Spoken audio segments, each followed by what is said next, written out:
YouTube をご覧の皆さん、三ツ矢です。今回もよろしくお願いします。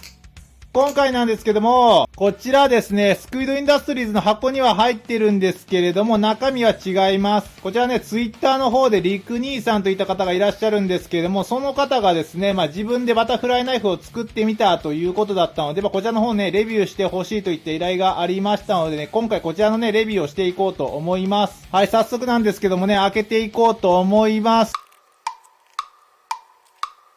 はい、開封していきました。こちらが、今回のトレーナーとなっていますね。こちらデビリックスピアーといった、自作のね、トレーナーになっていますね。はい、刃がついてない先端も刺さらない安全なトレーナータイプという風にね、なっていますね。こちらのね、スペックからね、紹介をしていこうと思います。全長が29センチ、ハンドルの長さが15センチ、重さとしては 144g となっていますね。ハンドルはアルミのサンドイッチハンドルとなっています。自作バリソンのですね、レビューという意味で言ったら、今回が3品種目という風になるんですけれども、以前にですね、ケルケルさんのバングであったりとか、山宮さんのですね、トレーナーブレードで、あったりとかっていうのもレビューしたことがあるんですけど、今回3作目ってことなんですけど、今回ね、大きく違うのがね、もう完全にもう一から、自作で作ったっていう点ですかね。ちょっとですね、ピボット部分が締めすぎ感はあるので、ちょっとこのピボット部分調整してからレビューしていこうと思います。はい、調整をしてきました。で、こちらのトレーナーのコンセプトなんですけれども、アトロポスナイフさんのナイフに近づけたということですね。こちらのハンドルのね、長さだったりとか、ブレードの長さって比較的ちょっと大きめ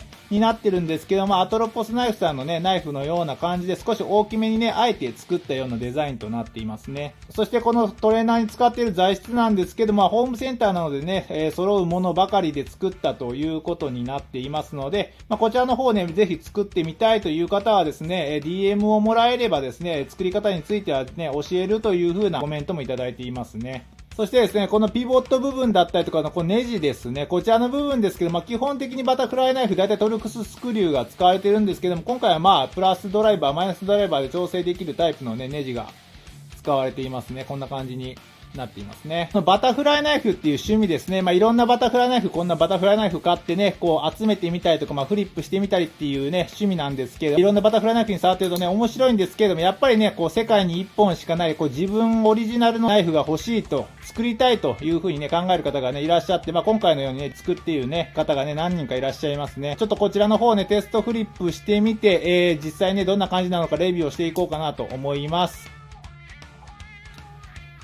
はい、テストフリップが終わりました。総評としてはですね、すごく自作のバタフライトレーナーとは、手作りとは思えないぐらいですね、いいトレーナーかなと思いましたね。こだわりのポイントもう一つあったんですけれどこちらですね。こういう風に、振った時にですね、ブレードタップといったものですね。本来ですね、このブレードとこの中のハンドルがですね、こうずれたりしてるとですね、このブレードが当たることがあるんですよね。それをブレードがタップするブレードタップっていう風に、呼びます。で、こういうブレードタップが起きないようにっていうのも今回こだわりのポイントということでね、作られていましたね。紹介が抜かっていました。はい、というわけでね、ホームセンターで売っているパーツだけでね、自宅でこう手作りで作られたとは思えないぐらいすごくいいトレーナーかなというふうに思いましたね。今回ですね、こちらのレビューをするにあたってですね、これがね、当然完成作じゃないということで、これの改良品もね、次回作っていった形で作っていこうというふうに考えているっていうことだったので、辛口評価をね、ぜひしてもらって構わないというふうなコメントもいただいていましたので、ここからね、今後の制作のね、参考にという思いを込めて一応辛口評価をしていこうと思います。ただね、あくまでこの辛口評価は、もうこの手作りとかっていうことを抜きにして、このバタフライナイフ、バタフライトレーナーとして、こういうね、本来の製品と比べた場合での、レビューとなりますのでね、そこはご了承ください。はい、それでは始めていこうと思うんですけど、まずハンドルから始めていこうと思いますけれども、やっぱりこの部分ですね、想像ついた方もいるかと思うんですけども、これアルミのサンドイッチ構造になってるんですけど、やっぱりこの部分ですね、この部分やっぱり何も加工がされてないっていうことなので、アルミのね、フラットな状態になっています。なのでね、やっぱり滑りますね。こことかはまだね、穴開けとかが加工されているのでね、まだマシですけど、やっぱこの部分何もないので、やっぱ滑りますね。今回ですね、こちらブレードとハンドル、特に表面処理は何もされてないっていうことだったので、ここは何かしらこう穴だったりとか溝だったりとか何かしらやっぱりこう加工があった方がいいとは思いますね。まあ、ただそれ自作でやろうと思うとなかなか手間が増えすぎて難しいとは思いますけれどもですね。続いてなんですけれども、こちらですね、このハンドルとハンドルの隙間ですね。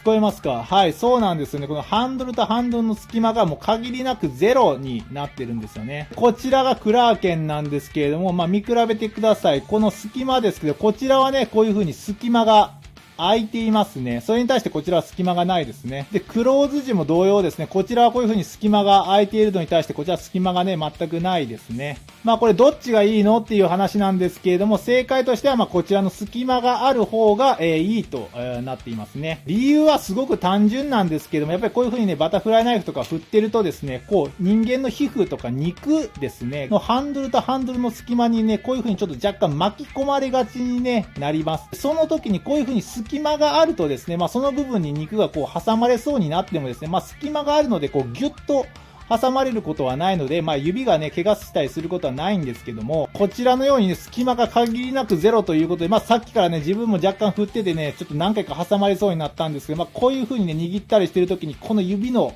先端とかですか、この若干のね、肉とかがですね、この隙間とかに挟まれた時に勢いよく振ってね、パチッとハンドルがクローズとかにした時にね、指が挟まれちゃうと、これはかなり痛いですね。これはちょっと正直怪我の元にもなるので、ちょっとこれは改良した方がいいですね。この隙間は絶対開けるようにした方がいいです。単純に指の皮が持っていかれそうになるので、怪我の要因になりますので、これは改善が必要ですね。次にこちらのピボット周りを行こうと思うんですけれども、さっきから若干動きを見てもらったらわかるんですけど、若干ですね、心地ない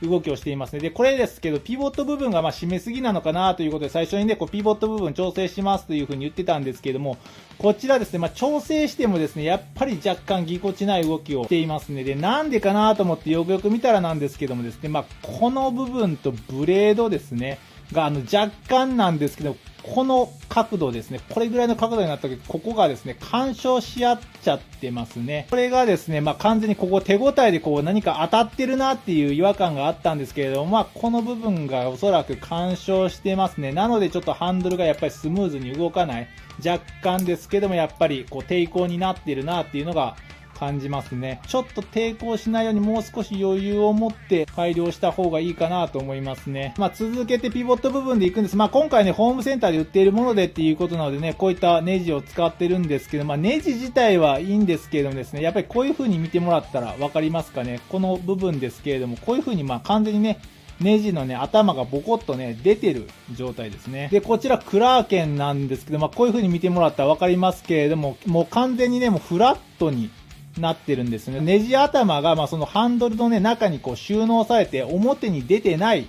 ようになっていますね。こういう風に見比べたらわかりますかね。やっぱりこれもですね、こういう風にフラットの方がいいですね。この部分ね、あんまりそんなに極端に触ることがないのでね、あんまり気にしなくてもいいっちゃいいんですけれども、やっぱりこのハンドルエンドとかもなんですけども、やっぱりこういう風に握ったりね、する技やるときに、やっぱり出っ張りがあると単純にこれがね、邪魔になっちゃうので、技の成功率がやっぱり下がりますね。この部分とかもですね、技によっちゃこういう風にインデックスロールオーバーとかでやってる途中とかでちょっと若干触ったりとかするときは、その時につるっとね、やっぱりネジの頭がね、触っちゃうとこういう風に滑るので、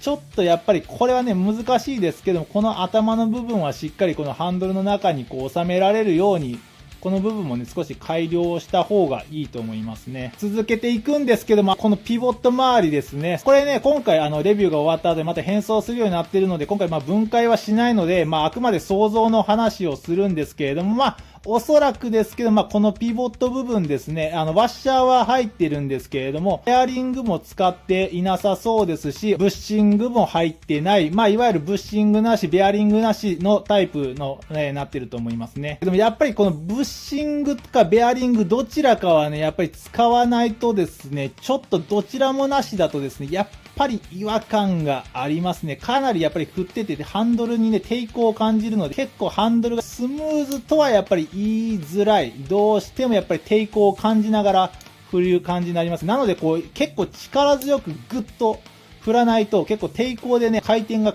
勝手に弱くなっていっちゃうっていうのがありますね。なので結構強くね、振らないと回転が弱くなってしまうので強く振るじゃないですか。でも強く振った時にパーンって締まった時にこの隙間がないのでね、この勢いよく振った時にこの指とかがね、プチッとかって挟まれたりとかしたらですね、もうなかなか結構な痛い思いをしちゃうんで、それもできないので、やっぱりちょっと、どちらかは改良しないとちょっとしんどいなと思いましたね。次にこのハンドルエンドですね。こういう感じでスペーサーが入ってはいるんですけれども、やっぱりこのハンドルエンドもやっぱり軽いですかね。ウェイトバランスとしてはですね、そんなにこうブレード寄りとかハンドル寄りっていう風にはなってはいないんですけども、やっぱりこのハンドルエンドが軽いっていうのは結構あんまり良くなくてですね、やっぱりこの遠心力がつけづらいですね。やっぱりこのハンドルエンドっていうのは少し若干ですけども重いぐらいの方がいいので、このスペーサー部分はね、もう少しこう厚めのものにするだったりとか長くするだったりっていうところで、少し重めにした方がいいかなと思いますね。はい、ざっくり気になったところとしてはこんなところでしょうか。あくまでですね、これもうほんと自作のバタフライナイフっていうことなので、やっぱりね、ファクトリーナイフと違ってですね、やっぱり自作だとこうできることとかできないことだったりとかっていうのがね、やっぱり大きくありますのでね、やっぱりファクトリーナイフと比べてしまうとどうしてもね、こういろいろ欠点が見つかってしまうんですけれども、自作でね、作られたっていうことなので、それに関してはね、すごく振りやすいというかですね、こうバタフライトレーナーとしてはね、すごくいいトレーナーかなというふうに思いましたね。今回ちょっとね、辛口でね、構わないということだったので、次回作にね、こう期待を込めてということでかなり辛口評価をさせてもらいましたけれども、自作のトレーナーとしてはすごくいい、見た目もね、かっこいいトレーナーかなというふうに思いましたね。で、今回ね、こちら作っていただいたリク兄さんなんですけど、Twitter のね、アカウントの方をね、概要欄の URL 貼っておこうと思いますので、気になる方はチェックしてみてもらったらと思います。はい、じゃあね、今回ね、こんなとこで終わろうと思います。ご視聴ありがとうございました。また次回よろしくお願いします。それでは、